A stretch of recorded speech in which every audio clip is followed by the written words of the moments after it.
One of the most common questions I get from people starting out in copywriting is some version of this. I want to get clients, but I have nothing to show them yet. And I get it, because it feels like a loop with no way in. You need a portfolio to land clients, but you need clients to build a portfolio. The good news is that loop is breakable, and in this video I'm going to show you exactly how. 5 ways to build a portfolio that gets you taken seriously, even if you have never been paid to write a single word. The first thing I want you to do before you even think about creating new samples is to look at what you already have. Most people who are new to copywriting assume they are starting from zero, and that's almost never true. Copywriting is not just the act of writing. A huge part of the work is what happens before you write anything. The research, the strategy, understanding an audience, figuring out what angles you're going to land. So if you ever reading anything professionally, reports, presentations, proposals, internal communications, social media posts for a business, even academic writing, that tells a potential client something real about how you think and how you communicate, are just scanning for projects. Most clients who are worth working with are just scanning for a list of past projects. They are trying to answer one question: can this person think clearly and communicate in a way that moves people?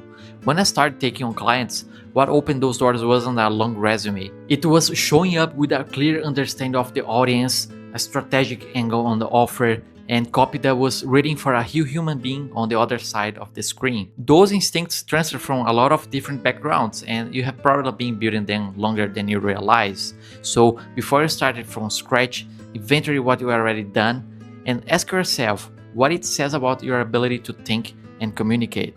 You might have more to work with than you think. Now, the second way is to create samples specifically for your portfolio, even without a client asking for them. This is how most copywriters actually start, and there's nothing wrong with it as long as you're honest about what they are. So pick a brand you genuinely like, something in a niche you want to work in, and write copy for them as if they hire you. Write a landing page, an email sequence, an ad campaign, or a video sales letter outline.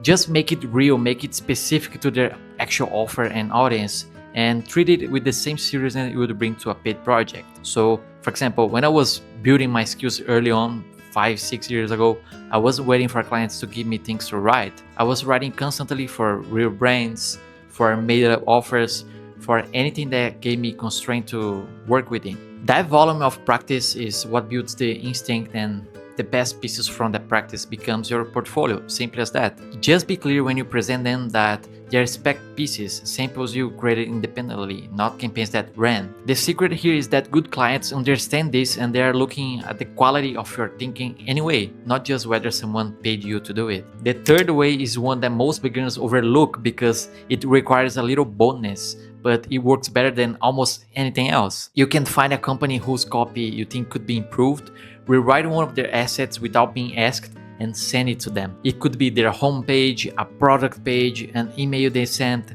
an ad that's running. Pick something specific, rewrite it with a clear rationale for the changes you made, and send it as a way of introducing yourself and showing what you can do. The worst outcome here is they don't reply, but the realistic outcome is they notice someone took the time to actually do the work. And that's sent out immediately because almost nobody does it. Most outreach is a pitch. So for example, here's who I am, here's what I do, let me know if you're interested.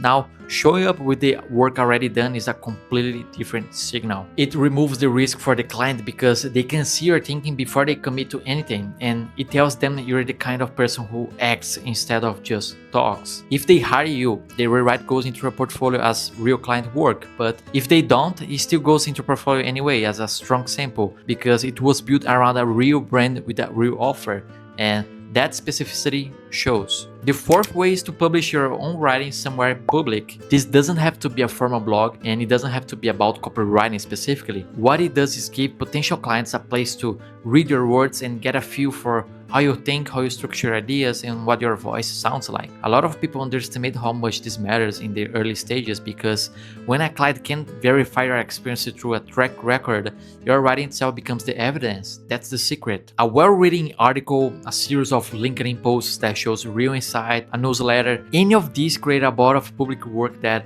a client can look at and make a judgment call. It also has a compounding effect over time. When I started creating content consistently on Instagram, the people who ended up becoming clients or referrals were Almost always people who had been reading what I was putting out there for a while. They already trusted how I thought before they ever reached out. And that trust starts building from the first piece of public writing you put out, and it keeps building as long as you keep showing up. Now the fifth tip is about how you present your portfolio, not just what is in it. Once you have a handful of solid pieces, whether they're spec work, rewrites, or published writing, the instinct most people have is to send the same package to everyone. Don't do that. When you're reaching out to a potential client, look at their brand, their current copy, their offer, and their audience, and choose the pieces from your portfolio that are most relevant to what they're doing.